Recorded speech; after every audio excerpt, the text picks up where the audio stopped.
Yeah.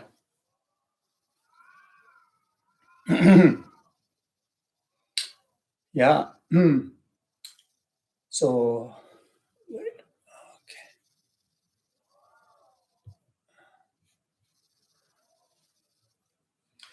yeah. So, hello and Tashidele and happy Sakatawa to everyone who's here. Yeah. So.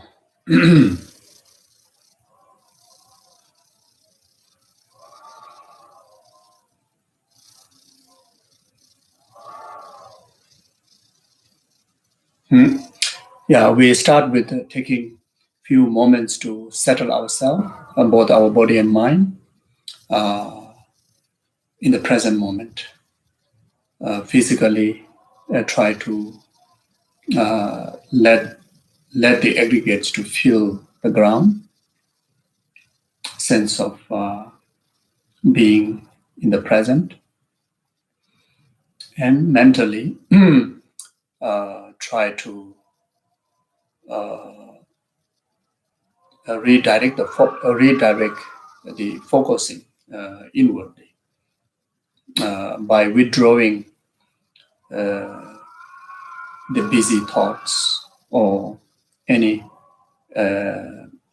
unnecessary thoughts of the past and future, and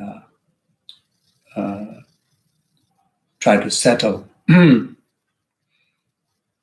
the present moment the mind that which characterized with sense of clarity, sense of settledness, and sense of mindfulness.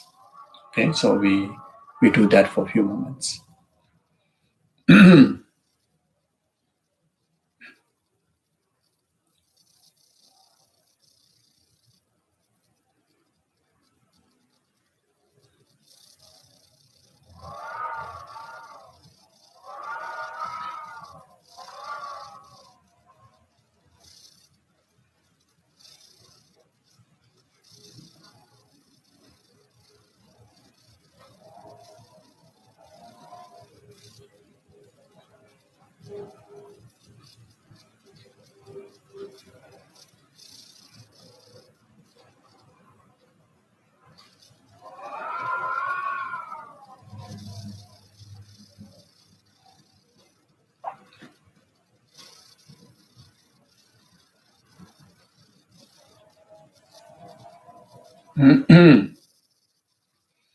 Yeah.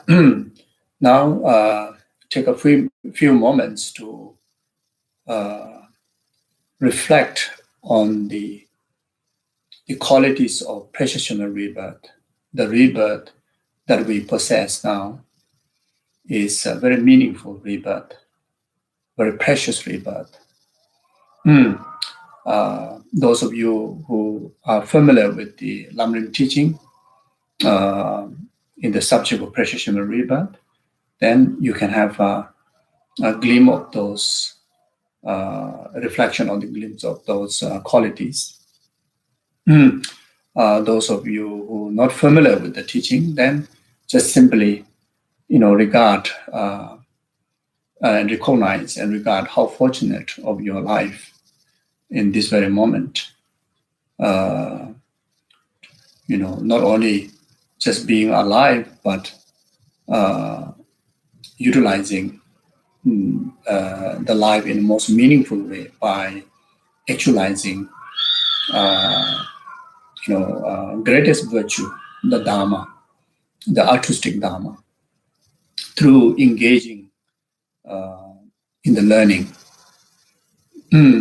and receiving the blessing of transmissions of the enlightened gurus and enlightened Bodhisattvas and Buddhas of the past, and that which naturally help to accumulate abundance of causes for one's own liberation as well as other sentient beings' liberation.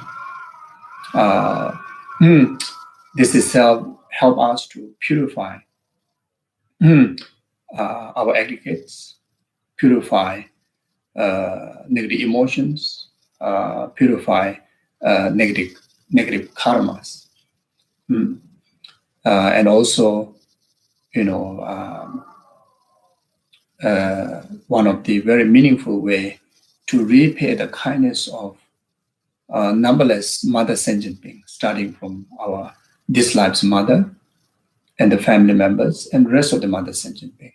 So therefore, how wonderful, how fortunate we are. So to reflect on that for a few moments.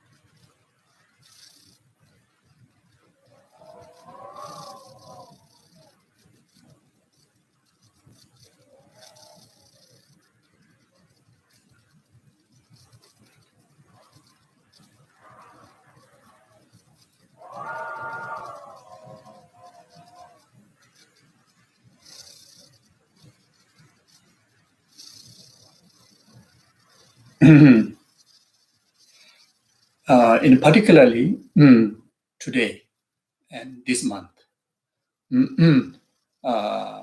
since yesterday, the Sagadawa month was started, the fourth month of the Tibetan calendar or the Indian calendar, where Guru Shakyamuni Buddha, the present historical body Buddha, as well as all the 1,000 fortunate Buddhas, when those of the past 3 fortunate Buddhas, when they came to display the 12 deeds of enlightenment, as well as the future, the rest of the fortunate Buddhas, when they come to display the 12 deeds of the Buddhas, the fourth, the Indian calendar, or the Sagadawa month, is one of the most important, most precious month that all the Buddhas have blessed, chosen the Sagadawa month to perform major Buddha's deeds. From the 12 deeds, it's very much like all the 12 deeds are performed in Sagadawa month. When you calculate, carefully, with the calculations of the days and months, many of the Buddha's holy deeds, they perform throughout many years, like such as deeds of the wheel turning of the Dharma. Buddha have performed the deeds of the wheel turning of the Dharma from his age of 35 till age of 81 until he passed away. So that already understood that throughout the 12 months of quite many years that he have performed the deeds. So that means in Sagadawa month too that he have performed the deeds of the wheel turning of the Dharma. Now specifically on the 7th of the Sagadawa month, Buddha, based on the Vinaya Sutra, the Buddha performed the deeds of conceiving in his mother's womb. Then on the 8th of the Sagadawa, Buddha have chosen to get ordination. Then on the 15th of the Sagadawa, Buddha have choose to born in this southern world, as well as choose the day to enlighten and also to actualize the parinirvana. So Sagadawaman usually also regarded as the Buddha, birth, enlightenment, and parinirvana. If you add the ordination and as well as the conceiving in the mother's womb, then 5 major deeds. And if you add on the rest of the other deeds, as I mentioned before, like deeds of the will turning, when you calculate, since he performed throughout the year, that means Sagadawa month also a month that where Buddha have performed other deeds. So due to this, the month is truly blessed. It's regarded,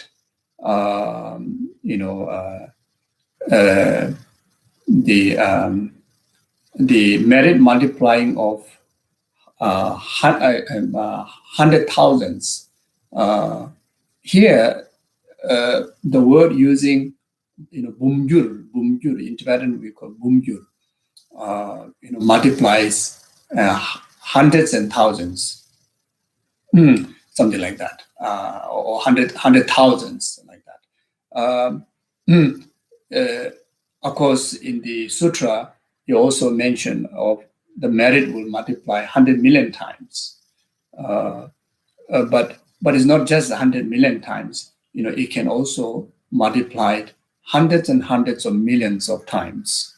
So the bumgyur is just simply, expression of the huge amount of, multiplication of the numbers, like that. So therefore, how fortunate that we got this life, and at a time, not everybody will get time to listen to Dharma, contemplate on Dharma, meditate on Dharma, perform virtues in this particular month or in this particular day.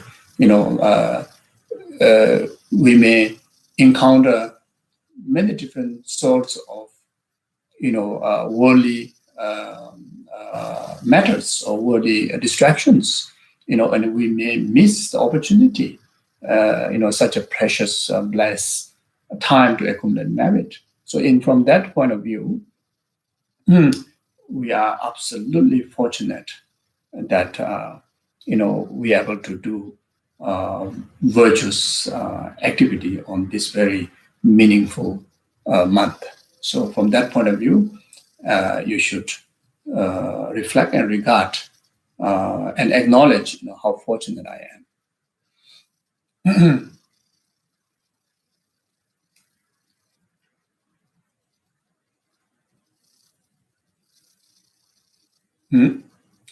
Now, we also should generate refuge, reinforce the refuge in Buddha Dhamma Sangha, and also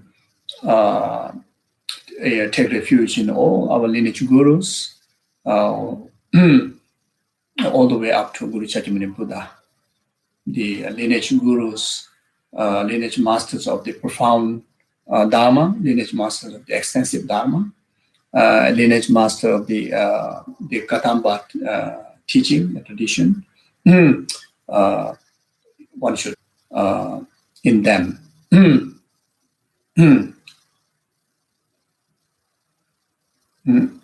Then express supplication from your heart to receive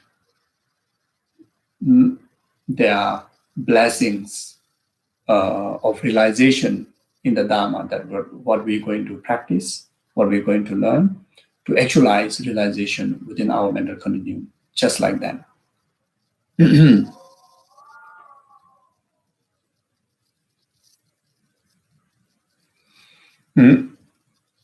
And also, one should visualize, making extensive offerings,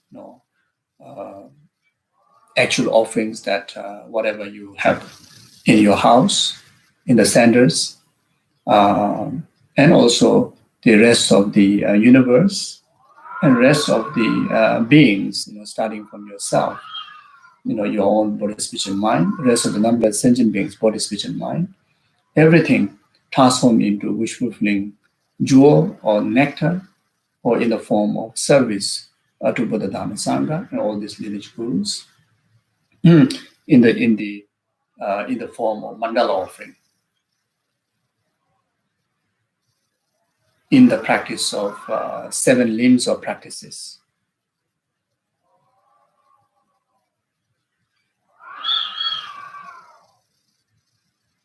So this way, we actualize, preparatory practices before we go through the teaching. In order, whatever teaching we discuss, it become a medicine to our heart. It become an antidote to our karma, to suffering, samsara, and the delusion, and it may able to become absolute, path, to enlightenment.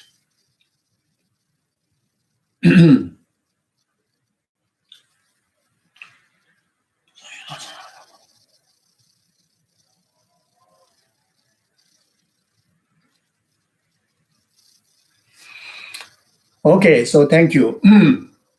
Oh yeah, I think I forgot one thing. One most important thing is, which is also, the tradition of Kadamba teaching, the Totanyala Chawanyi, setting altruistic motivation at the beginning before we engage into the practice of learning or contemplation or meditation, whatever it is. Then at the end, making dedication in altruism. And in the middle, engage in the highest virtue of altruism. Yeah. So therefore, please do set altruistic motivation here.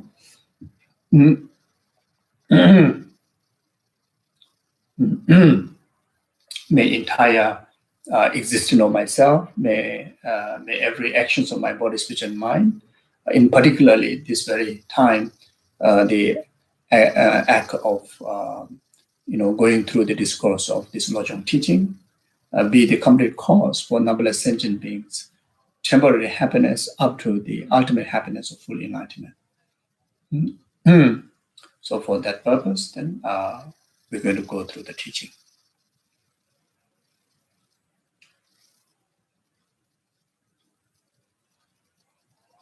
Okay, thank you. Yeah. Yeah. So when you listen the Lojong teaching, since it is instructional, teaching,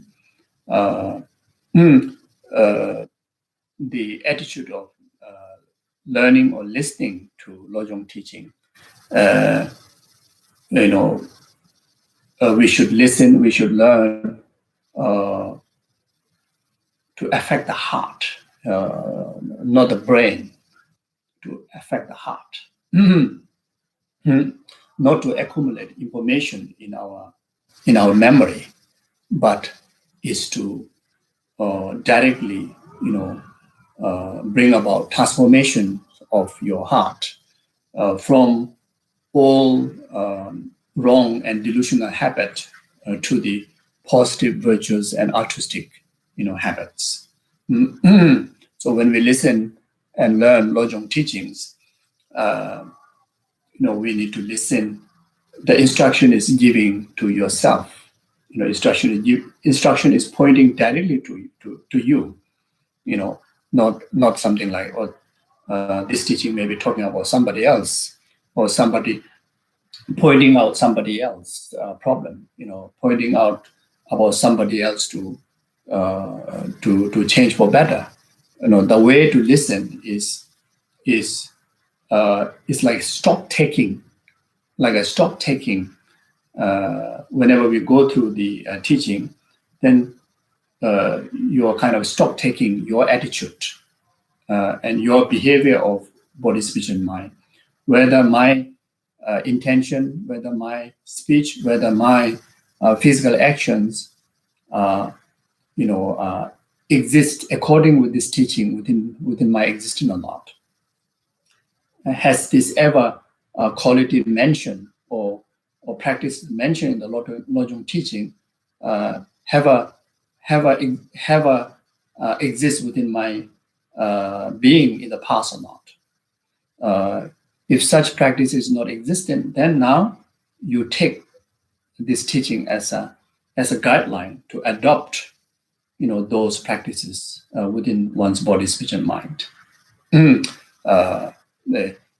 If you find that such qualities or eradication of such forms, as described in the Lojong teaching, that ever happened in your mental continuum in the past, then you acknowledge it and rejoice. If it is not full strength, then take this ongoing instruction as a supplementary to boost those practices within us. You see, so we need to listen Lojong teaching directly to the heart. It is like using magnifying magnifying glasses to your heart. So when we go through the text, is the whatever say in the text is like a magnifying glass, and the object to where to check is not outwardly, not in other, check within your heart, within your behavior of body, speech, and mind. So by checking so closely, so precisely, exactly, what's supposed to see, if it's not there, then you need to restock. You need to restock all those qualities, like that. So yeah. So this is the way how we should acquire the Lojong teaching. So I will go through the text. Okay. So today I will try not to get distracted. And also, please keep in mind that last session, I read through some of the essential advice that given by Lama Atisha from the collection of advice, and those are the way how we should take the Lojong treatise and Lojong teachings into our hand or into our practice. Okay, so today we will start from the Bodhisattva's jewel Garland, which composed by Lama Atisha. So it is important to know that I won't go through detail because there will be extensive live story of Lama Atisha later. So just to in order to authenticize the text, it is important to authenticize the composer. So Lama Atisha is one of the greatest Indian Nalanda Pandit, who is regarded as a crown jewel of great pandits, which exist 10, 11 centuries, who responsible for preserving Buddha Dharma perfectly, and not only that, and who's responsible for bringing Buddha Dharma to Tibet and establishing the profound tradition of Tibetan Buddhism that which exists today with the rigorous philosophy learning like what established in different great monasteries like Sera Devungan and Shetas, etc. Then extensive Lamrim learning, extensive instruction of Lojong practices. Basically whatever we achieve the blessing of Dharma up to today is due to the kindness of Lama Atisha, bringing the Dharma into Tibet, then preserved by his dedicated disciples like Geshe, etc. So then whatever Lama Atisha teach in these verses is based on Buddha's own word, like Kanjur, 100 over volumes of Buddha's collection of words, and also referring to his masters, who are valid masters, like such as Lama Silingpa, such as Maitri Yogi, and such as Dhammarakshita. So these are valid, great, realized masters, like that. So therefore, whatever he emphasized in this text is all pure Dharma instruction that which channel all the way up to the enlightened Buddha.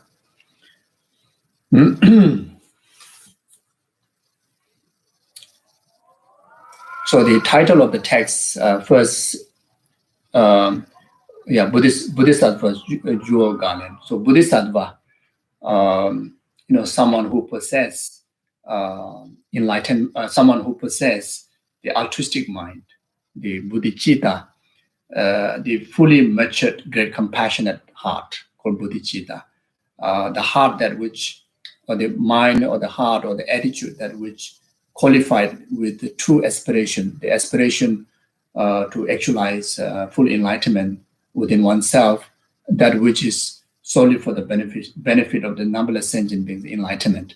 So that fully matured aspiration is called bodhicitta. And someone who possesses that, is spontaneously part of he or her being, and called bodhisattva. So jewel garland.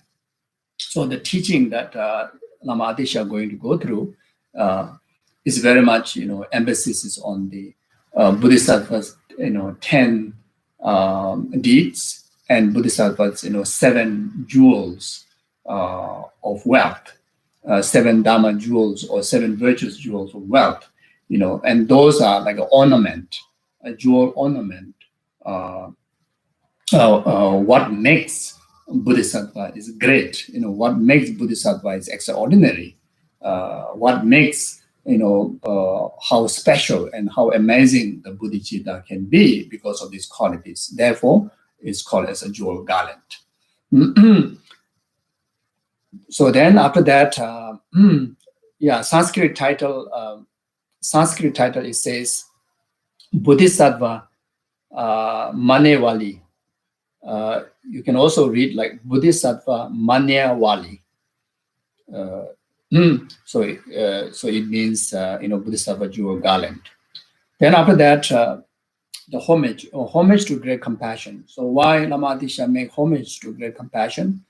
From here, the readers could understand what is objective of Lama Atisha's composition of this text. What is the theme of this text? So by paying homage to compassion, it shows the theme of this teaching is compassion. So theme of this teaching, the development of compassion leads to the development of altruism, and that leads to the development of enlightenment. You see, so theme of this teaching is compassion. Then after that, pay homage to the teachers. So pay homage to teacher, pay homage to the faith divinities. So the reason for paying homage, there are 2 reasons. One is, a clear obstacle to the compositions of the teaching. Another reason of paying homage is to accumulate merit, and also to show or to prove the purity of the lineage of what Lama Atisha are going to in the teaching. So homage to the teachers. So teachers here, Lama Atisha paying homage to teachers like Silingpa Dhammakirti, Maitri Yogi, and Dhammarakshita. Then homage to the faith divinities. Lama Atisha making homage to the faith divinities such as the 4 Kadamba deities, such as Shakyamuni Buddha, Chenrezig, Tara and Miowa.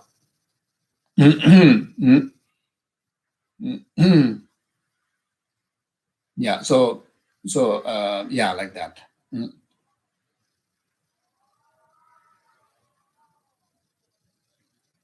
So in the Tibetan text, it says, Tuba yerme cheresi miyo gondam drama yins. So it's the four the Kadamba deities, which Lama Atisha himself treasured throughout his spiritual seeking. And due to the reliance on these four deities, make Lama Atisha possible to achieve, to actualize the Buddhist path within that lifetime, and actualize full enlightenment within that lifetime, and also to perform great deeds of Bodhisattva's conduct, which which will last forever, but in particularly,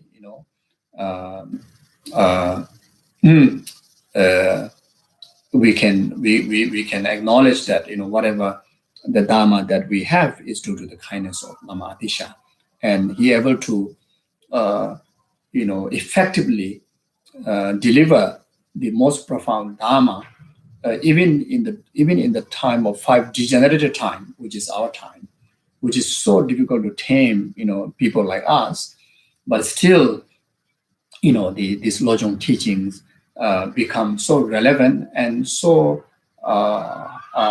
attractive, even to very difficult people like us, the five degenerated being like us. When we see the Lojong teaching, we feel happy, we feel attracted, we feel relevant, apply. And when you apply,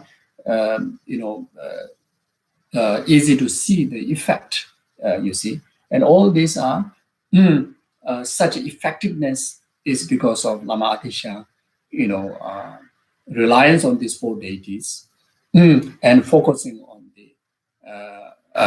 the seven, the Kadamba Dharma. The theme is the on the true altruism, because of that. Okay, so then it says, discard all lingering doubts and strive with the dedication in your practice. Thoroughly relinquish sloth, mental dullness, and laziness, and strive out always with joyful perseverance. So disregard all the lingering doubt. So there are three kind of doubt. Doubt inclining towards fact, doubt inclining away from fact, and doubt evenly balance. You see, so here disregard of all this lingering doubt, the doubt between the worldly matters and the spiritual matters. Doubt between dharma and worldly activities, or worldly concerns, or worldly dharma. The doubt about what to choose. You see, so here, disregard all lingering doubts whether the rest of my life should dedicate pursuing, worldly gains or spiritual gain. Then here, we immediately, should let go of the the spiritual pursuit. When when need to choose whether to actualize self-liberation, nirvana, or to choose full enlightenment, even though it is far more longer journey and as well as a harder journey, but which is so beneficial for the rest of numberless sentient beings. When it comes that kind of doubt in our heart, then immediately, choose, clear the doubt and choose the Mahayanic path, the path of full enlightenment, which is beneficial for numberless sentient beings. And when it comes to the doubt of one's own well-being or cherish more of others' well-being, then more of others' well-being. You see, next lifetime, then you let go of the of concern or such like that. They are there are many or to the concern of worldly matters. Isha teach for the ultimate benefit of ourselves is for us to let go of this that dilemma. Due to delusions, we have more what you call the non-virtuous side. In order for us to in order for us to continue performing those negativities. In such senses, then in such what do you call the situation, then we should refer to the Dharma, then choose the Dharma guideline for us to let go of the such clear such kind of doubt, and for us to engage into the spiritual or the Dharma pursuit like that. And sometimes you kind of feel the importance of the both. The doubt evenly balance. If yes, you have to do the worldly way, survive in the worldly life, and you also need to you also understand the meaning of spirituality, then which is also the certain concern of the future lifetime's benefit, and you try to share your time.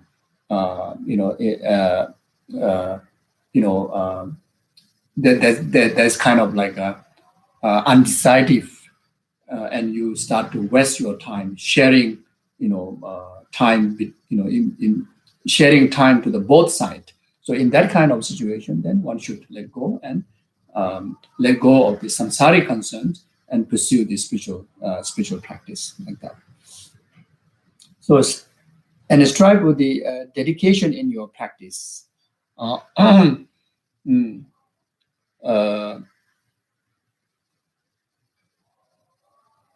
Whenever we practice, we have to practice, dedicatedly. Otherwise, there's one Lama Tsongkhapa said. So even we learn so much, but then there's no dedication in consistent in the practice. Then even how long that you pursue the benefit of spirituality, we won't actualize the benefit. So we need a dedicated, in concern of bringing the benefit, from the Dharma practice like that. So strive with the dedication in your practice. So thoroughly relinquish sloth, mental dullness, and laziness.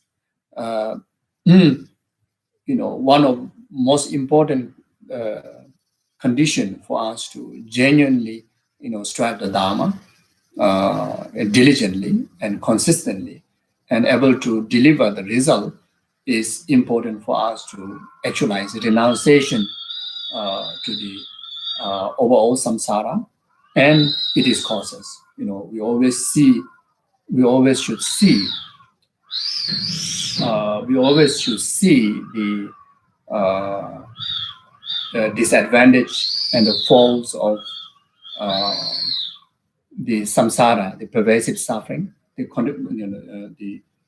contaminated, aggregates, contaminated phenomena, contaminated by the karma and delusion, and see the faults of that, for us to understand the faults of being contaminated by karma and delusion.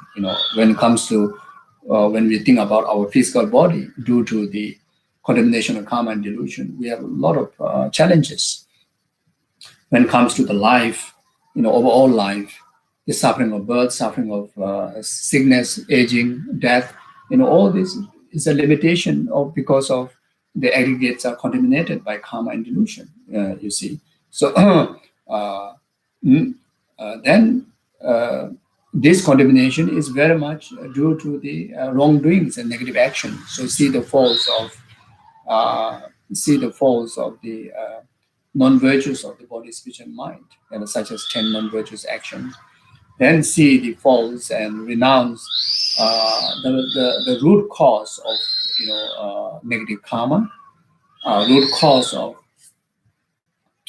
this contaminated aggregate samsara, which is the delusions.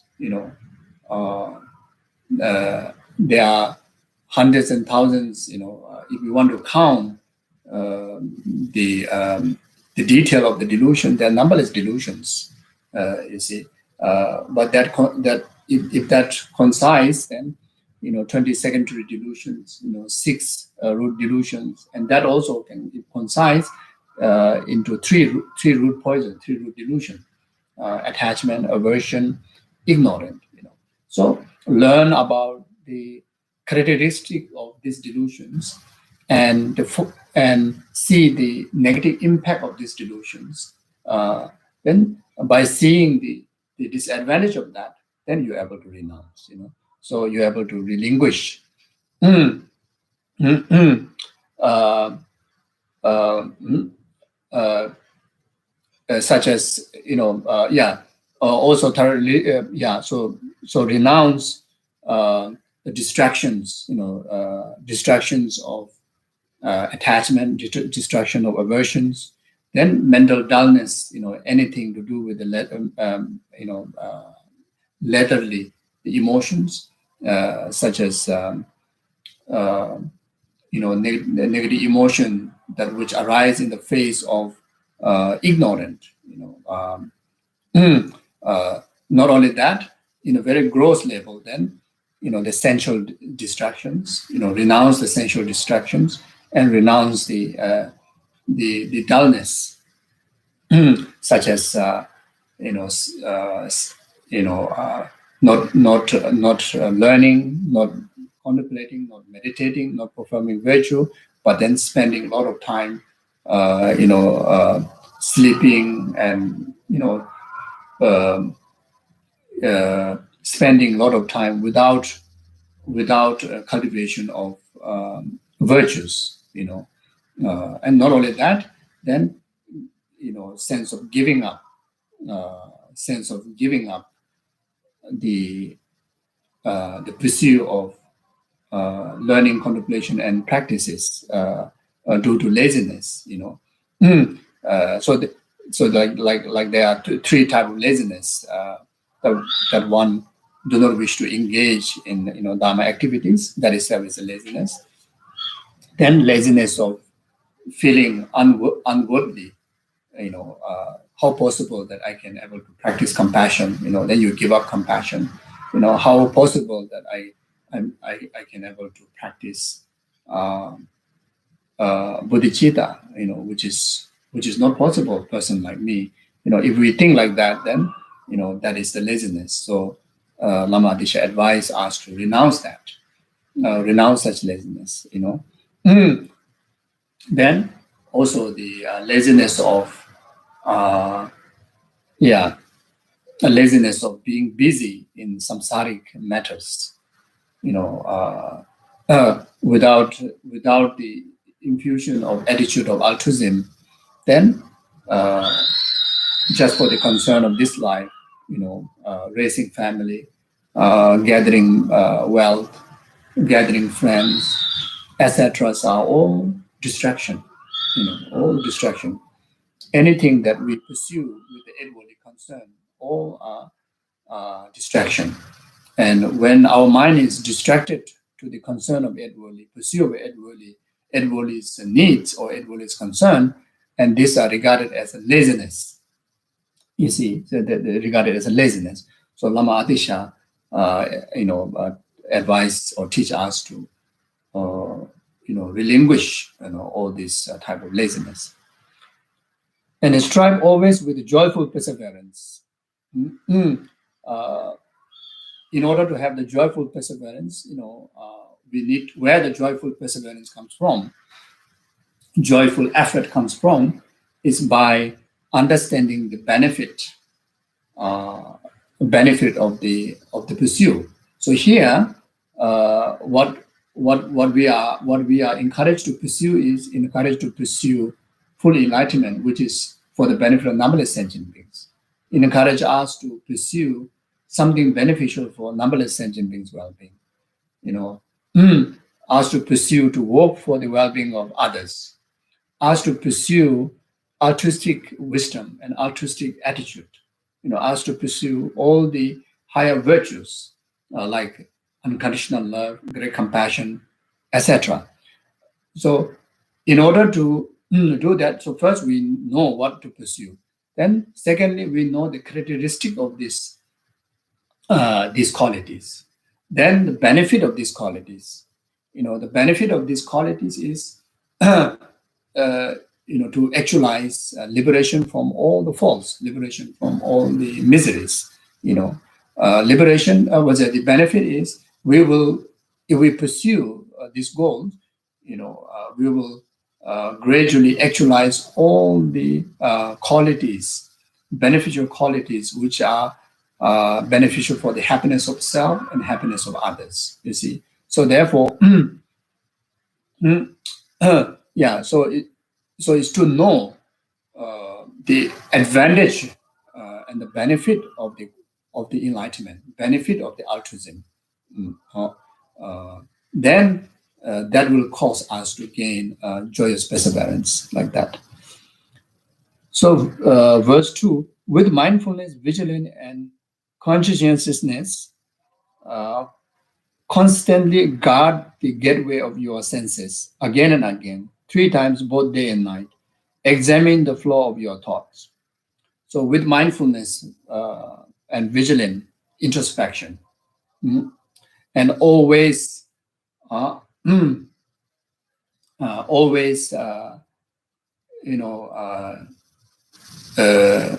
always being mindful of your thoughts and or of your, the attitude, of your thoughts and of your actions of body and speech.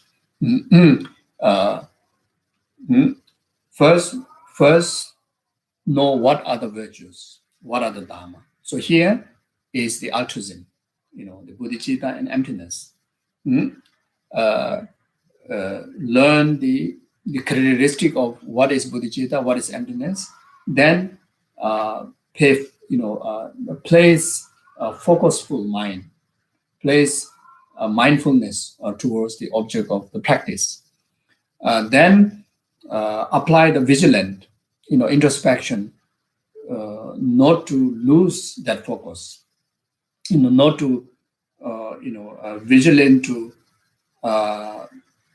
help the mindfulness to overcome the obstacles of excitement and obstacle of dullness, what we discussed earlier in earlier verse, so that the vigilant, the introspective mind, and not only that, the communication between mindfulness and vigilance through the conscientiousness, always being aware or carefulness of not losing the focus of the mindfulness, and always aware and being careful to have a full force of vigilance guarding your 3 doors.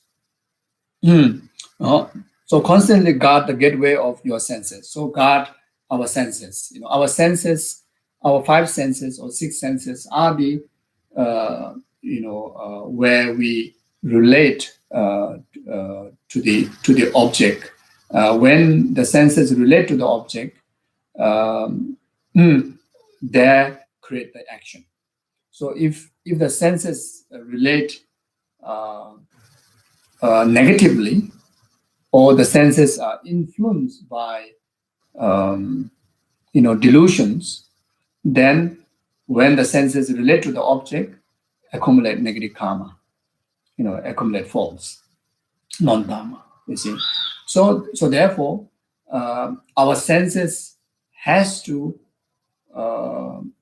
carry the lenses of the dharma. Our senses have to wear contact lens. The eye senses have to wear contact lens of dharma. Here the dharma is altruism. The altruistic dharma, altruistic virtue. You see.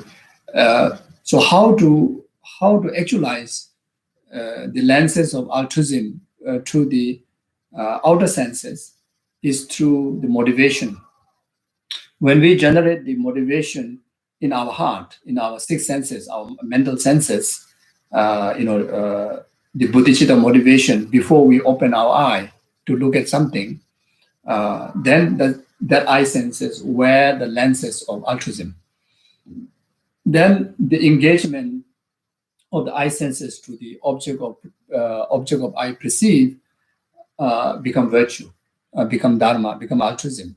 You know, the imprint or the result of that action leave the imprint of altruism, which is beneficial for your own benefit and the benefit of the rest of the numberless sentient beings, temporary happiness after the ultimate happiness of enlightenment, like that. So before we listen to something, we motivate bodhicitta.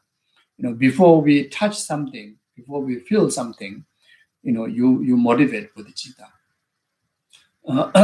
So yeah. So before you interpret something from your heart, first you set the motivation of bodhicitta. So all the different senses, influence or infused by the bodhicitta motivation, then that sense is utilized to engage with their own respective objects. Then all become dharma or the virtue or altruistic, or virtues, that which is the cause of enlightenment, like that. So constantly guard the gateway of your senses. So in order for us to have such a mindfulness, have such a influence of the altruistic motivation, we need mindfulness. We also need introspection. We also need to always stay vigilant to make sure that we do accordingly. Otherwise, we may miss actualizing the lenses of altruism, to our senses, and the moment we open our eye, was it, and the moment we open our eye, when we see any object, it influences, our heart with hallucination of inherent existence, hallucination of impurities. As an ordinary being, our perceptions are mistaken perception. If we don't carry proper motivation, or if we don't carry the influence of wisdom of no self, then whenever our perception perceive things, we perceive wrongly. We perceive in the view of hallucination. We perceive even without knowingly, what leaves the imprint in our mental continuum is contribution to the thickening of ignorant. You see, because what we perceive, we apprehend. The impact of that apprehension is the contribution to the boosting of the ignorant, of the wrong view. You see, so so it's a very serious matter. So it requires immense of mindfulness for us to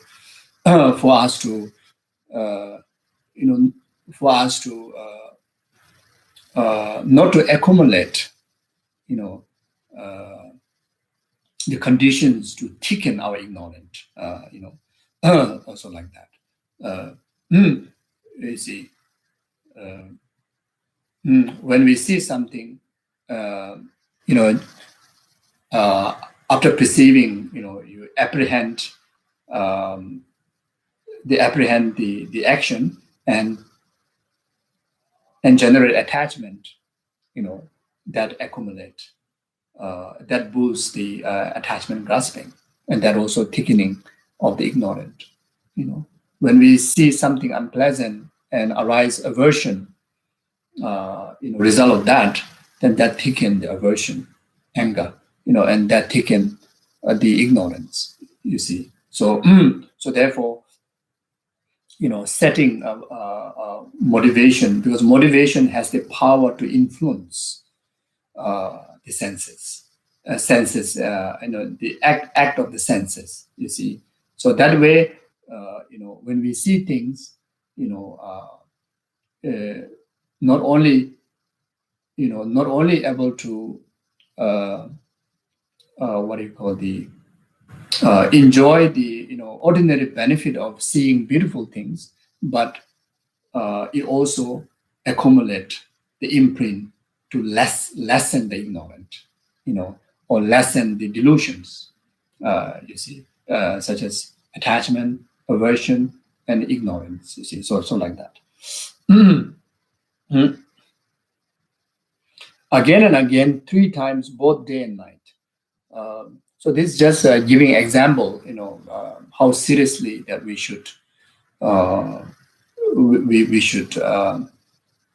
check our motivation and check our senses, whether they are, carrying the lenses of Dharma or not. You see, so at least we should examine 3 times in the day and 3 times at night. But this is just an example. We have to check all the time. We have to examine. We have to be vigilant all the time, and we have to be vigilant. In every actions. And throughout the 24 hours, we perform hundreds and hundreds of actions through body, speech, and mind. So examine the flow of your thoughts. You see.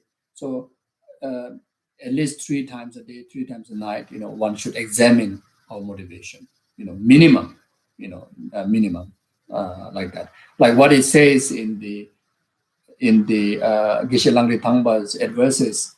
In all actions, may I closely examine my state of mind, and the moment the disturbing emotions or the negative attitude arises, since this may cause harm to myself and others, may I firmly face and avert it. So this is what it means. Yeah. Then verse 3: reveal your own shortcomings, but do not seek out others' errors. Conceal your own good qualities, but proclaim those of others. Yeah. So it is a very contradictory to our worldly way of thinking, worldly way of behavior. You see. So the spiritual way, the Dharma way. In particularly the Mahayanic Dharma way, and as a practitioner, we always reveal our shortcomings, but it doesn't mean that you go outside and announce, your shortcomings. Here, reveal means reveal to your own knowledge. Reveal to your own knowledge. Examine. What are the faults that is still staying within my mental continuum, within my speech, within my physical behavior. This is something that we have to examine. Instead of counting, how many qualities I have, we should count how many faults I have, and through that, then lessen or eradicate, those faults. Then never to seek others' errors, never to point out others' fault. You see, so this is a very important, very important practice that to change our ordinary habits. We hide our own faults, and we always search for others' faults, and we pronounce it. Here the teaching says, do not pronounce others' faults, others' errors. You see, and our ordinary way of thinking is, if you see faults in other, you should say it so that the other person will behave, or other person will it will benefit, or something like that. But in actual fact, there's a limitation in that. There's a faults in that. The Bodhisattva way is, even you see faults in other, never should pronounce it, never should say it. So do not seek out others' error. So conceal your own good qualities. Be quiet about your own qualities. And this is also in particularly in our ordinary world, today's world, if you don't talk about your quality, no one want to listen to you. No one want to acknowledge you or accept you. Whether to do with the job, whether to do with even a spiritual job. Even Dharma teachers, have to advertise big posters and need to put so many resume like that. Now Dharma teachers has to have a resume. Otherwise, no one will come and listen to your talk. Then you need to say all this and that. Now you have to say he's a doctor and what. There's so many. It's absolutely worldly way. Need all this. And of course, if other like disciples do that to you, to the Dharma teacher, then disciple accumulate merit, then it's fine.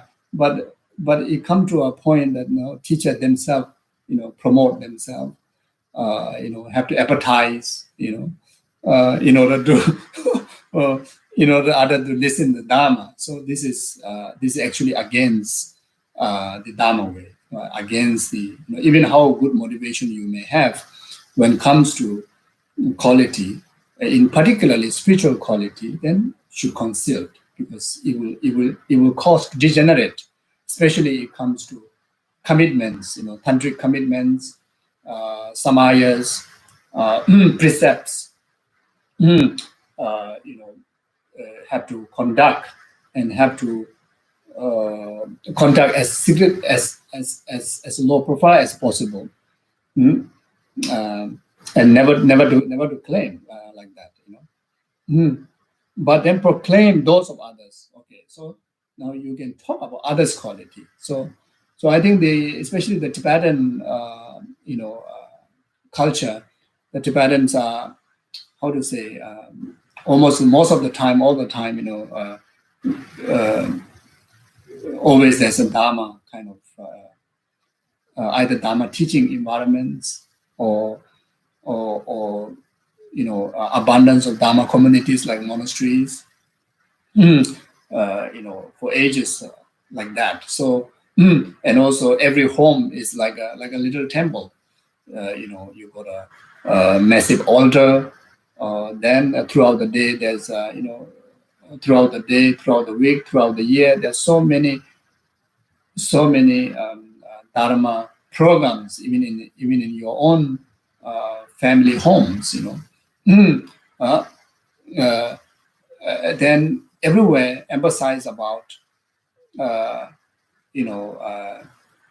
be humble about your practices and be humble about your qualities, and always view others as a Buddha and qualities like that. So so sometimes there's a great exaggeration, because of the culture, so get used to it. Then always, he's like Buddha, he's exactly like Buddha, he's like Bodhisattva. So even though he did something small thing, but he's like Buddha. He's no different than the Buddha. He's no different than the Bodhisattva. And when it comes to you, even you can be a great scholar, or you can be a great practitioner and say, I'm nobody. I don't know anything. I'm worse than the street dog. So you may experience like that, especially within the among the great lamas, great yogics, great meditators, great sanghas, great practitioners. You may experience that. And sometimes these great practitioners or great sanghas, when come to the West and it comes into our Western culture and say, who are you? They say, I'm nobody. I don't know anything. Then sometimes they get a reply. Then if you are nobody, if you don't know anything, then why you come and teach me? Why you come to our center? Because you say you're nobody. Because you say you don't know anything. And he said, do you have realization? He said, no way, realization far away, no question about realization. I don't even understand the Dharma, these great Dharma teachers, practitioners will say like that. And sometimes they encounter, oh, if you don't have realization, then get lost. If you don't understand Dharma, get lost. It happens like that. So you see, but what they are doing is according with the Bodhisattva precepts, according with the Dharma teaching. You see, so like that. So it is good to the modern generation, good to know that, so that your quality illustrate from your action, from your dedication, from your commitments, So no need to speak from the words, you see. So then there's a sense of, immense of practice of humility, and also that will help to, bring immense of respect to others, because you always carry the lenses of viewing others as a superior, others as supreme, others as like Buddhas and Bodhisattvas, and regarding yourself is the lowest, like what Geshe Langri taught in the 8 verses, So these are the practice that is so beneficial to harmonize, in the human society like that.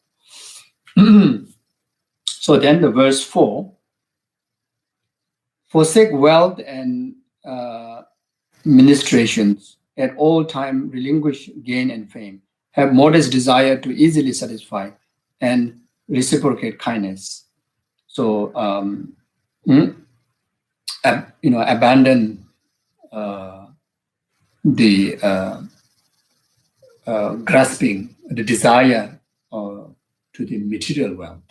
He's talking about the attachment grasping to gathering, physical wealth, and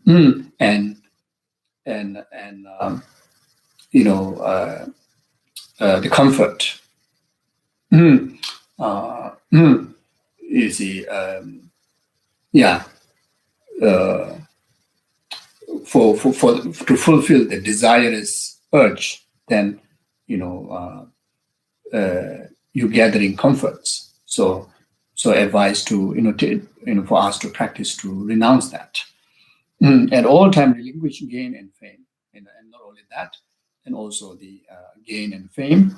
Have modest desire, be easily satisfied. So the earlier 2 line is referring to abandon the 8-worldly concern. Then have modest desire is talking about the subject, the mind, have a modest desire. Then the first one, the modest desire, referring to the gathering, the desire in gathering material gains and material objects. The be easily satisfied is talking about the pacified mind, free of desire, the subject, the mind, even though you don't gather many things, and you stay less, material things around you, but then the heart, always filled with the attachment, discontented mind, then doesn't serve the purpose. So not only not gathering, too many material possessions for the material comfort, but also to pacify desire from the heart and always actualize the mind of satisfaction, mind of satisfaction, and reciprocate kindness. So here, reciprocate kindness is not just saying that if someone treats you kindly and you treat back kindly. Here, reciprocate kindness is, what would you expect others to treat you with kindness, isn't it? What would you appreciate from others when people treat you kindly? You appreciate, isn't it? So similarly, on that you reciprocate to other. You treat kindly to other, you offer kindness to other. So that's mean reciprocate in kindness. So then verse 5, cultivate love and compassion and stabilize your awakening mind. Relinquish the 10 negative actions and always reinforce your faith. So cultivate love and compassion. Love, wanting, here talking about the great unconditional love, wanting all sentient beings to be abide into happiness and actualize causes of happiness is the love. Compassion is wanting all sentient beings to be free from suffering and actualize the cause and conditions, free from suffering and never to encounter causes and conditions of suffering. Stabilize your awakening mind, then that actualizes as a causes to achieve or actualize the full awakening mind, the bodhicitta. Mhm. Relinquish the 10 negative actions, 10 non-virtues, 3 of body, 4 of speech, and 3 of mind. 3 of body, like relinquish killing, stealing, sexual misconduct. Then 4 of speech, relinquish lying, slander, harsh speech, and idle gossip. Then relinquish the 3 of the mind, covetousness and malicious and wrong view. Yeah.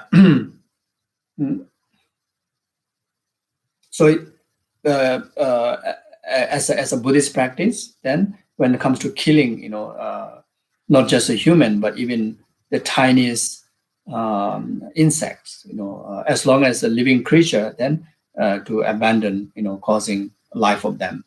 Stealing, not just talking about huge values, anything that taking without others' permission. Sexual misconduct, for lay people, then not having sexual relation, not only physically but also speech and in the heart, other than your designated or partner. Then those ordained one, then no sexual relation through speech, through words, through physical body, and through thoughts to anyone, to anyone. Then lying, not just lying in the Dharma, but also avoiding any form of lying, relinquish any form of lying. Surrender is anything that very much relation to attachment, grasping, then you cause harm to others. Harsh speech.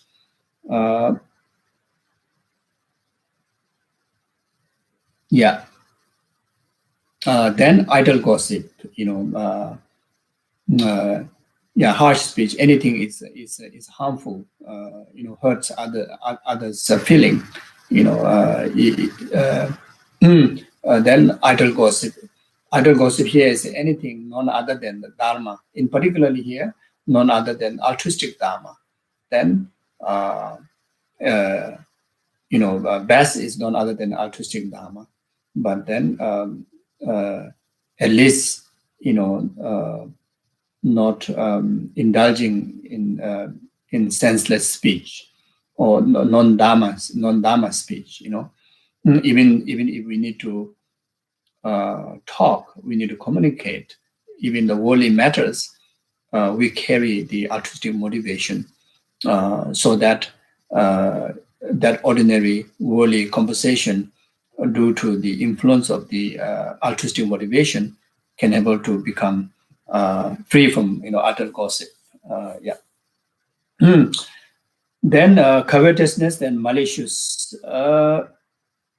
The covetousness is very much anything mental harmfulness, anything to do with attachment, grasping. Maliciousness is any mental attitude that which is harmful, based on aversion. Then wrong view, there are 5 different kind of wrong views, but this wrong view here, in particularly the number 5th, the wrong view of not asserting, karmic law, cause and effect, wrong view of not asserting, interdependent existence, a wrong view of not, accepting the object of object of three refuge. So these are the wrong view. So all this should abandon. So these are, if we cannot abandon the 10 non-virtues, even general way, then it is harmful to our future lives, because it obstructs for us to even actualize higher rebirths. Like a week ago, His Holiness Dalai Lama, when His Holiness Dalai Lama taught the precious Garland, Nagarjuna's precious Garland, His Holiness was teaching on the 16 qualities or 16 virtues that which act as the main cause for us to reborn as a precious human rebirth. Just to be reborn as a human rebirth, we need to observe 10 virtues. In order to actualize precious human rebirth, like the rebirth what we have, then need to add another, six qualities, six special qualities, six extra virtues, such as the first one is not intoxicating, then not relying on wrong livelihood, then not engaging in hurtful actions or harmful actions. It could be physical, verbal, and attitude. Then practicing generosity. When you make charity or either offering to the triple gem or making charity to the needy poor one, always offering with the gesture of respect. Then always paying respect to the object of respect, like triple gems, gurus and others. In fact, all other sentient beings are object of our respect. So cultivating respect. Then always have a mind of equanimity, to rest of the sentient being, not overwhelming with aversion to certain group of people as enemy, not overwhelmed with the attachment to certain group of people as so-called as a loved one, and totally ignoring the rest of the intermediate beings. So you see, if we don't relinquish the 10 non-virtues, it will obstruct for us to even obtain, no question about obstruct to obtain enlightenment, but also obstruct even to obtain precious human rebirth. And always reinforce your faith. We always, actualize in our mental continuum faith towards, object of refuge, object of merit fields, gurus, etc.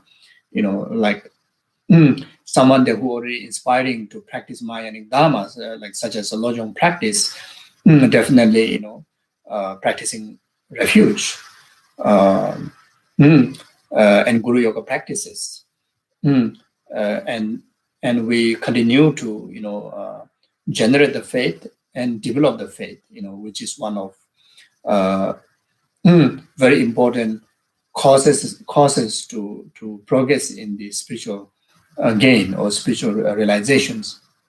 Saying Tepangondo mother che, the faith acts as like a mother, as a preliminary faith act as a preliminary, as a mother, in order to born all the higher qualities, in particularly here the qualities of altruism.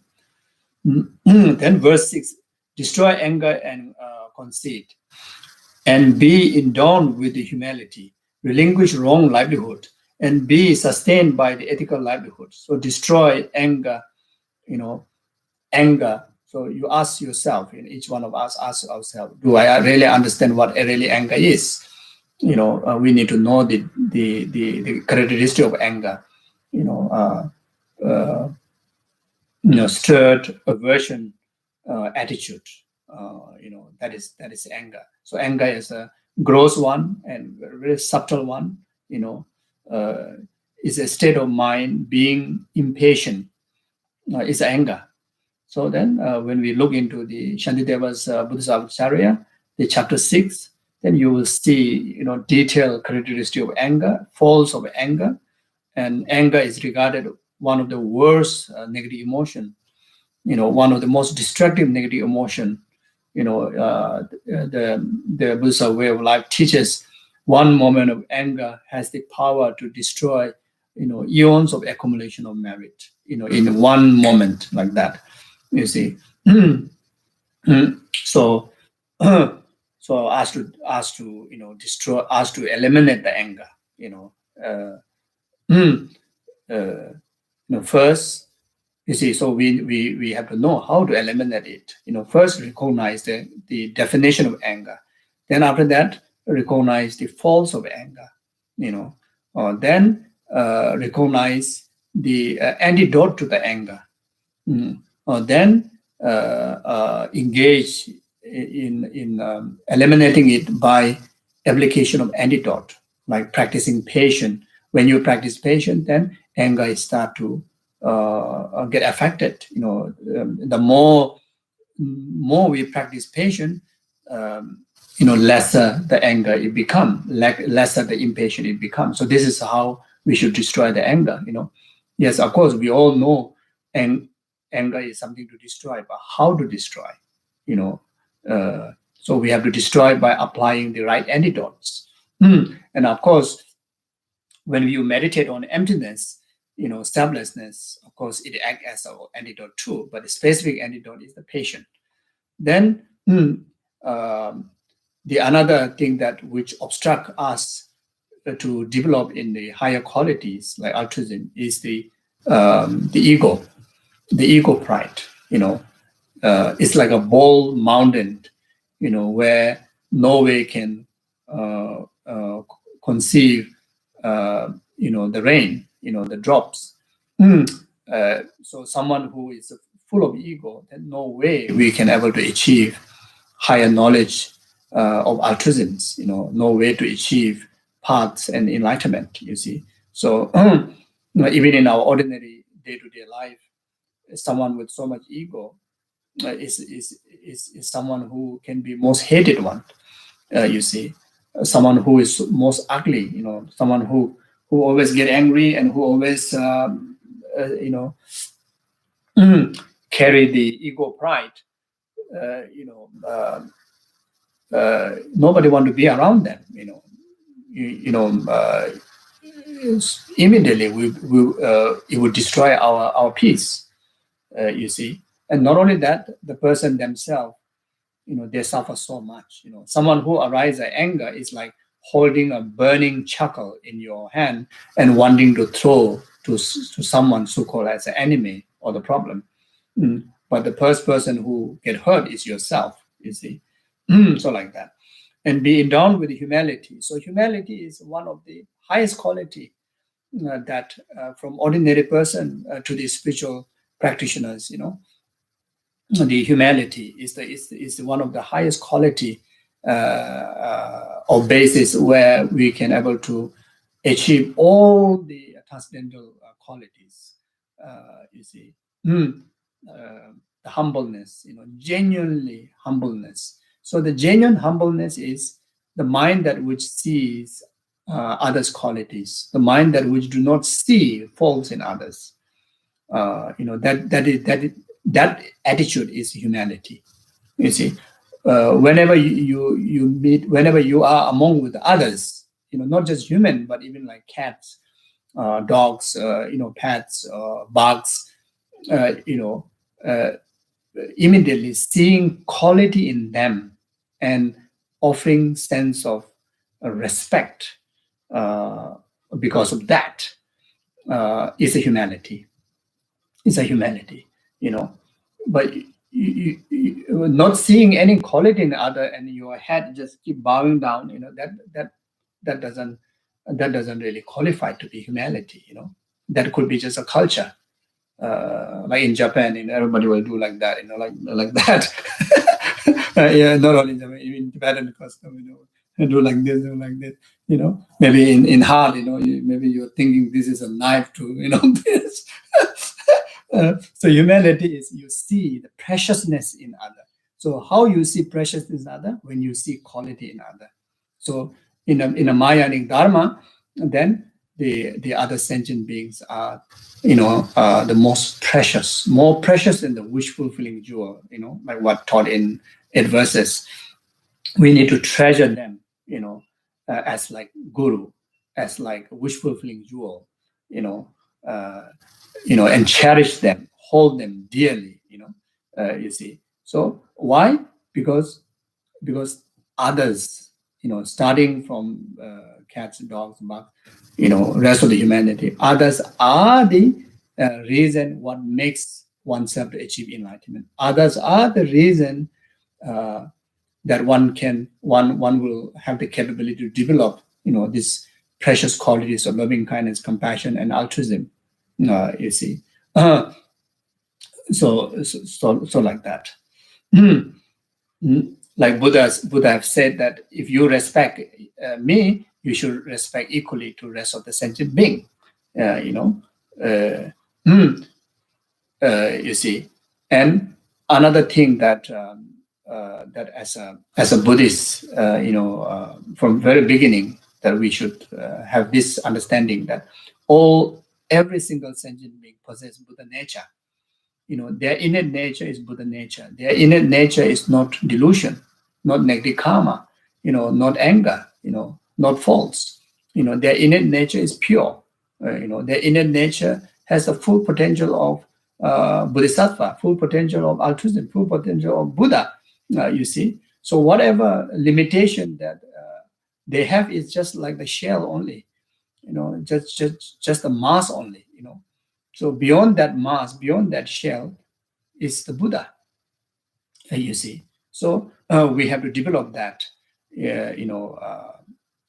train ourselves to develop that with the partner, with the children, with the parent, with your pets, So can you imagine if we're able to practice according with the teaching like this, in dawn with the practice of humanity? Can you imagine how loving couple can become? How loving, respectful, parent to children, children to parent can become. How loving, harmonious community can become. In this world, the harmony is the most needed, to achieve any good things. The harmony is most needed. Even in the family, for happiness, the harmony is the basis. Even among two person as a couple, the happiness of two person coming together, is the harmony. But where the harmony comes, not just saying I want to be harmonious, it doesn't come. The harmony comes from your side. How? Through the practice of humility, meaning seeing quality in your partner, acknowledging that and offering respect, and seeing beautiful, seeing positive and beautiful about it, then the other, could be your partner or children, becomes so attractive.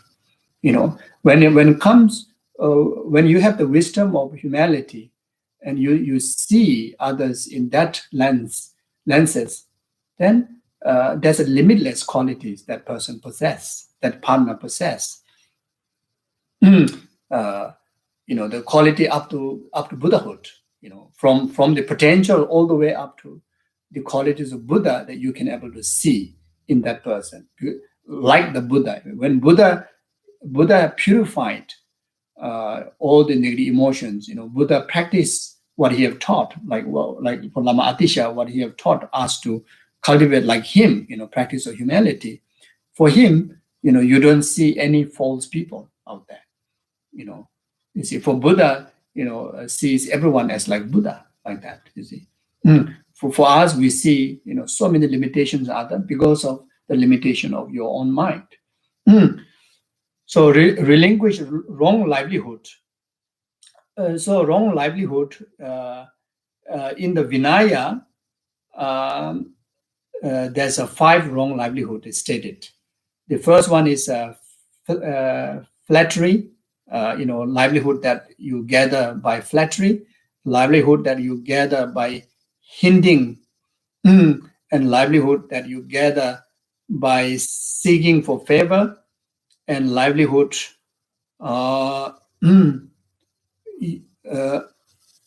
livelihood that you gather by force. Then livelihood that you gather through contrived means. We also can understand that livelihood in generally we can understand what are the wrong livelihood. The livelihood that means that gathered by involving in the weapons, selling, buying weapons, then selling, buying intoxications, selling, buying meats, selling or engaging in any act of human trafficking, any act in relation to human traffic. Then engaging in the work of poisoning, such as making or selling or buying, such as like in Australia, like pest control, in a garden that we spray to kill the insects. So in fact, all these any form of transaction that happens in such work or such act is a wrong livelihood. And be sustained by the ethical livelihood. Yeah, so the opposite of all this are the ethical livelihood. The gathering of the resources for life without causing harm to others, or which are beneficial to others, beneficial to self and others. There's no kind of non-virtuous acts is involved like that. So it's very hard. It's not easy.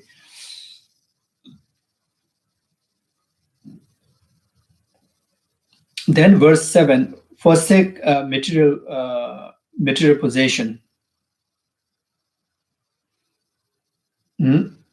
Embellish yourself with the well of the noble one. Avoid all trifling distractions, and reside in the solitude of wildness. So someone who really want to strive, spiritual realizations, practices, start from cultivation of moral conduct, morality, like 3 higher trainings are the thing to be adopted, thing to be actualized. So when someone start to practice pure morality, then much material possessions are obstacle, become an obstacle to renounce, because morality means renounce.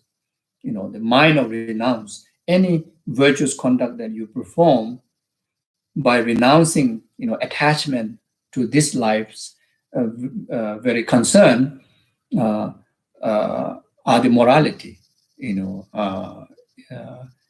Morality is very much built on the basis of mind of renunciation, like that.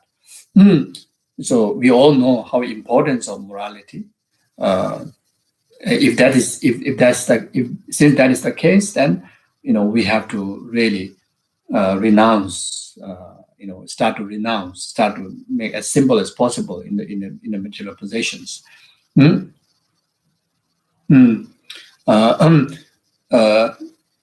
The purpose of Dharma, why Buddha taught the Dharma, why we are practicing Dharma, is for us to actualize the altruistic wisdom.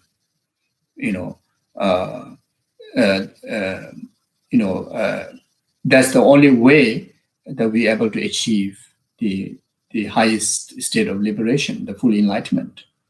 In order to do that, we need to gain the higher training of concentration.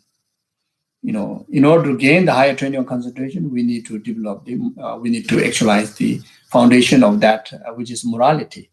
And attachment, grasping to material possessions is one of the most major obstacle.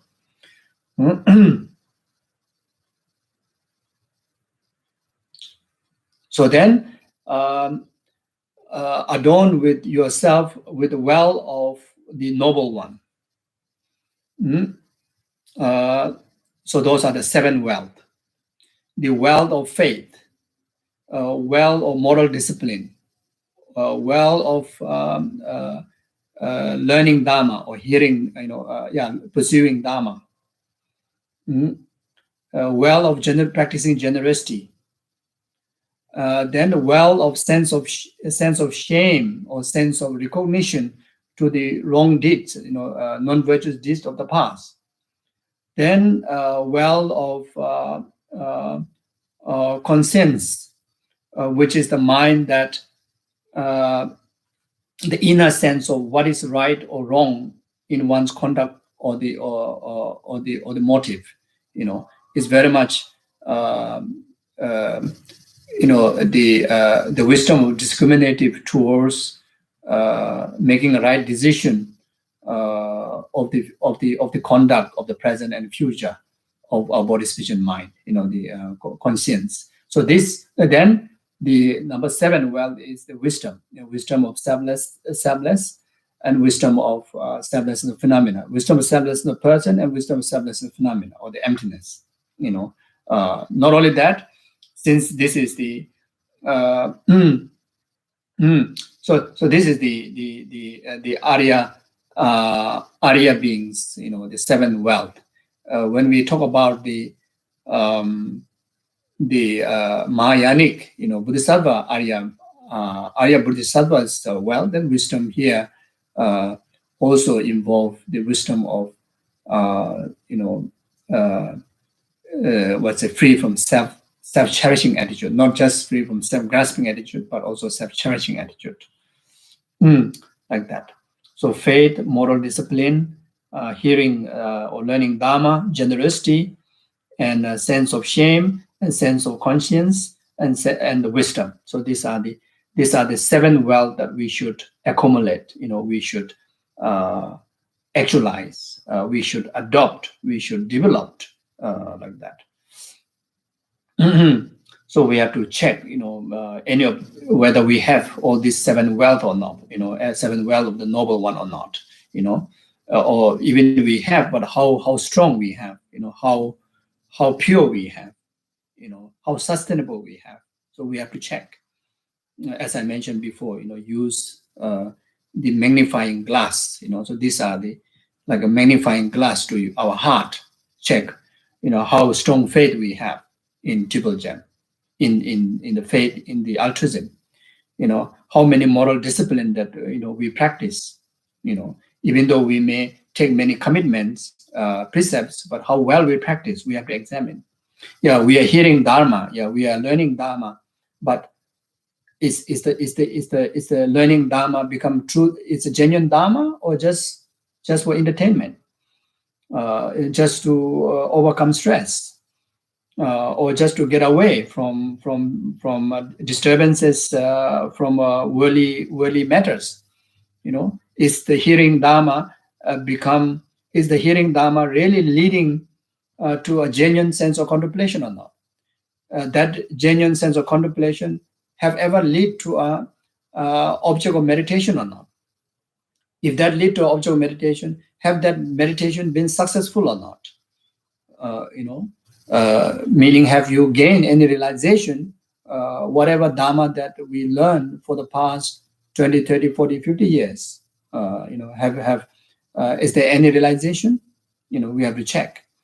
You see, generosity. Here talking about the generosity, in particularly in relation to the Arya noble beings' generosity. Arya noble beings practice, Bodhisattva's practice. Have we ever done generosity free of sense of self-conscious? Is absolutely driven by the altruistic intention or not? Yes, we have give so many things to others, but have that generosity become real generosity, that which we supposed to actualize or practice? If not, then from tomorrow onward, we need to eat. From later onward, we need to eat. We need to share. We need to cook. We need to provide. For children, for family. Feed the pets. Now how to go about to make sure that that my practice of generosity become the cause for me to actualize the wealth of the noble one eventually. Have the practice of generosity like the Arya beings, Arya Bodhisattvas, like Arya Charasik, like Manjushri, like them. You see, so we should check, and we should organize. Our practice of generosity should organize. You see, we have plenty of opportunity. Like when we eat, we are feeding minimum 84,000 living bacteria in our body, and that also become a charity, the condition of yourself becoming charity in the service of others' well-being. See, if you are dedicating your life for the benefit of others. So even just sipping one drop of water, or just eating one spoon of grain of rice, one spoon of rice, one bowl of rice, has a great meaning for us to create causes and conditions to actualize the Bodhisattva's wealth. If you're already practicing greatly, then swiftly develop through that path and actualize enlightenment. So we need to check. And have we ever recognized the number fifth, sense of shame, shameness, which is recognizing fault as a fault? Have we ever glanced through even this very lives for the past 40, 50 years? Have you ever glanced through how many negativities that we have performed through our body, speech, and mind? How many people we have hurt through not controlling our speech? How many physical behavior hurt others? How many negative attitude that we have arise? We never, we hardly do that. We have to, check. Then if we notice anything, negative actions that we ever remember, then we should feel sense of recognition. Recognize those are negative, those are wrongdoing, and immediately, are purified by application of four opponent powers, or through generation of bodhicitta, or through the contemplation on the wisdom, emptiness. Try to purify them. Then conscience.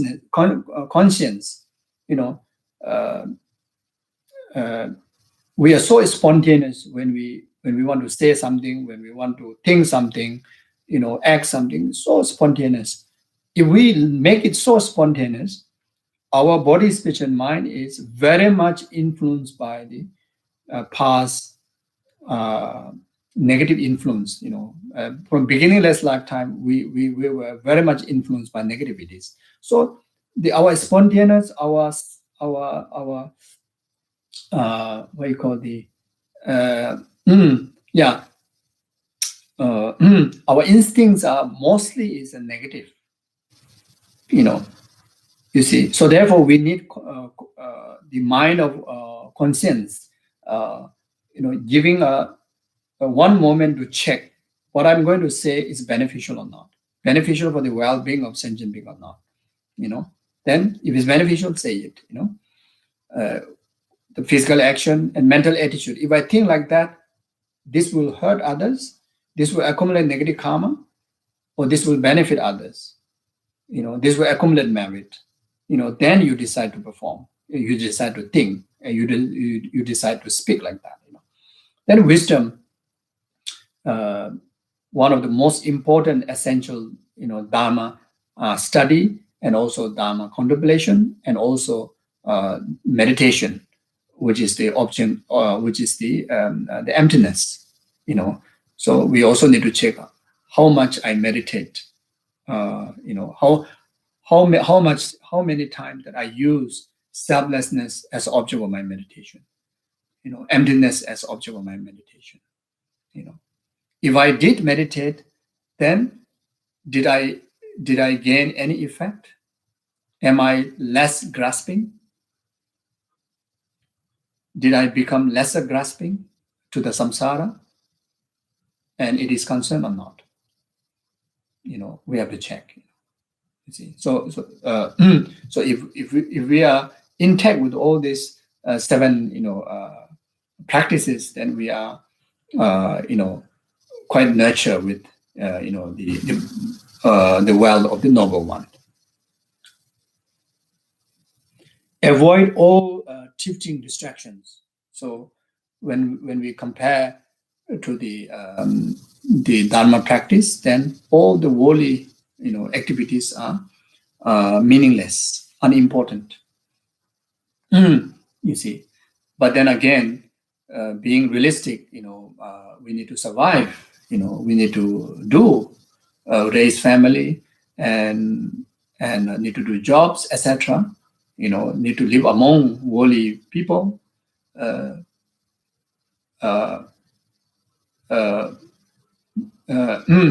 So that is the fact.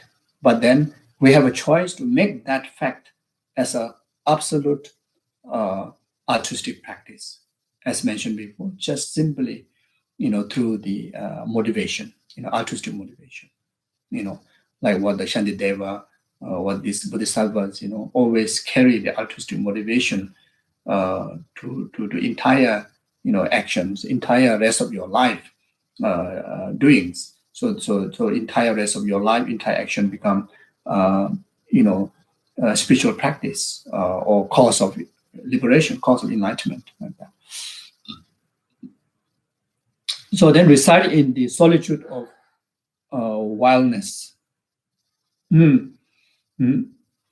the solitude of wildness, again, the two things: the physical level, then live in a monastery or live in the retreat, caves, forests, far away from the worldly distractions. It means that. But then the actual meaning here reside in the solitude of wildness. The wildness, solitude is the peaceful, concentrated, virtuous state of mind, or altruistic state of mind. Wildness is the distractions of delusions. Destruction of anger, destruction of attachment, etc. Or eight-worldly concern, the distraction of eight-worldly concern. You see, so reside in the solitude of the inner peace by avoiding the destruction of eight-worldly concerns or any of the delusional or worldly disturbances. So that is the meaning like that. Okay, so I think I better stop here. I already took almost half an hour more of your time. I plan to complete, but I didn't know where I can complete. So I hope I can complete the next session. So thank you very much.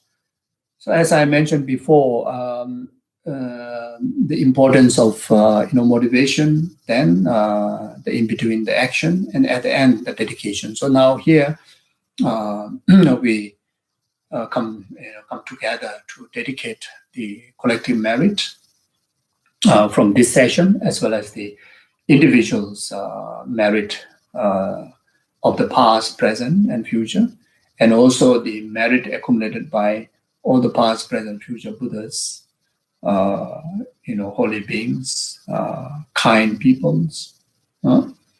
All this merit be the complete cause for numberless sentient beings to free from the oceans of samsara and its causes, to be the complete cause to actualize temporary sensual happiness up to the ultimate happiness of full enlightenment.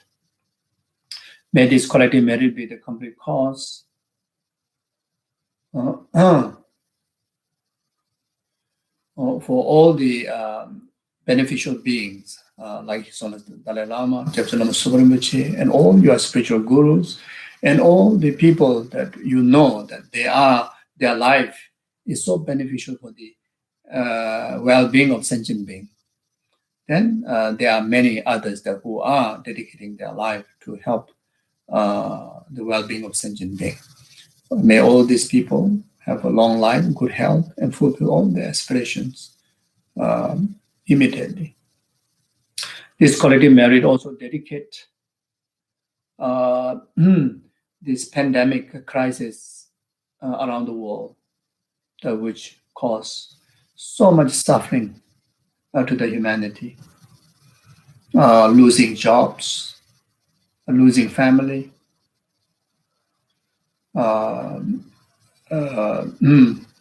arising of full of negative emotions like confusion, anger, depression, abuse,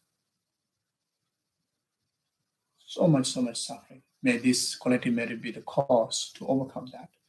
May this collective merit be the complete cause the world to find quickly the most effective cure of this disease as soon as possible. And when may this merit be the cause when everyone come to a normality of our life, everyone, choose to live rest of our life most virtually, most altruistically. I saw in the news that there's some, relief from the restrictions. The social the restrictions happen in some places. Then I saw in the news that these people for about 1-2 months they never get out from house, and the first thing they get out, they went to the fishing area. Then you catch the fish and enjoying, very happy. Oh, I caught the fish, I feel so free, how wonderful that I, from release from home, from the restriction,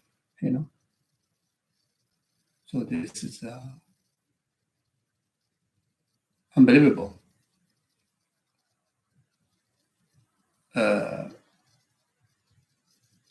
Cannot be like that.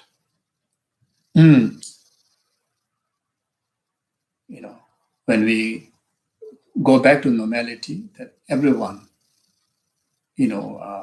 as mentioned in the teaching, practice humility, practice respect, practice compassion, practice loving kindness, care, not only to the humanity, but also to all the living creatures, including fish.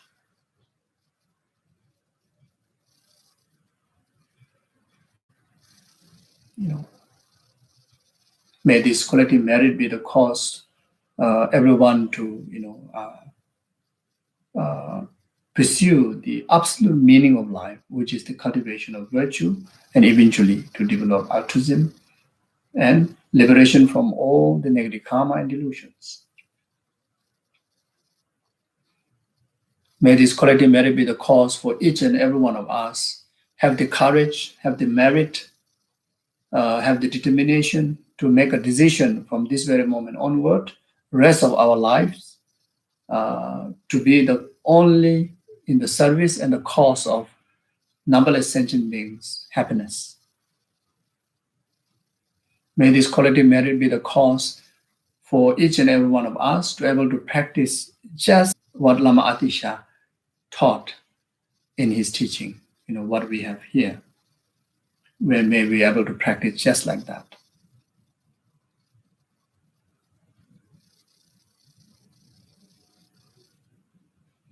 May this collective merit be the cause for all the world leaders to, relinquish ego, aversion, competitions, grudge,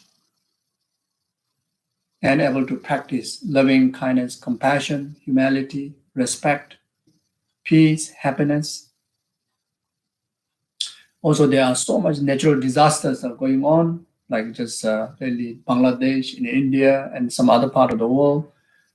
Strong hurricane, flood. Oh, so many destructions from four elements. May this our collective merit be the cause to pacify them.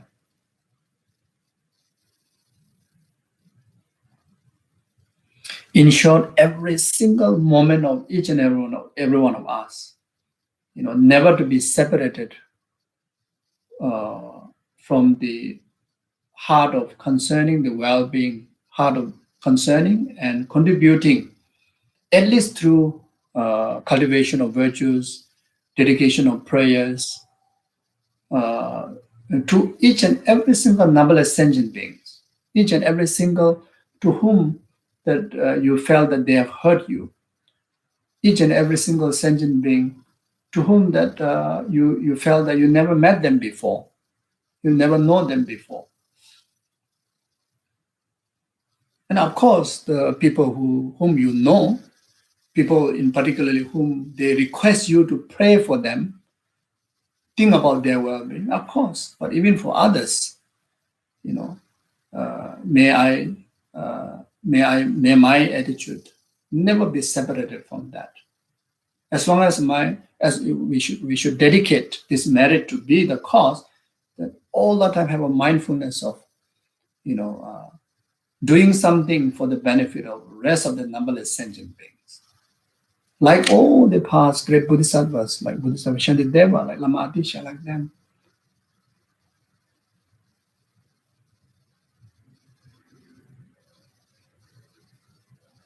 Okay. Yeah. So then rejoice to your own merit. Simply, just within 1.5 hours, we only talk about Dharma. We only actualize altruistic motivation. Whether we really, so therefore, how wonderful, how meaningful, how fortunate. You have affected me to be a better person. Each and every one of us, the circulation of this positive energy is happening. This is called interdependent arising. How wonderful. So rejoice, like that. So feel happy, okay? So thank you very much. And please take good care and have a good, weekend, good weekdays, and hope to see you next session, okay? Thank you so much. Take care. Bye-bye.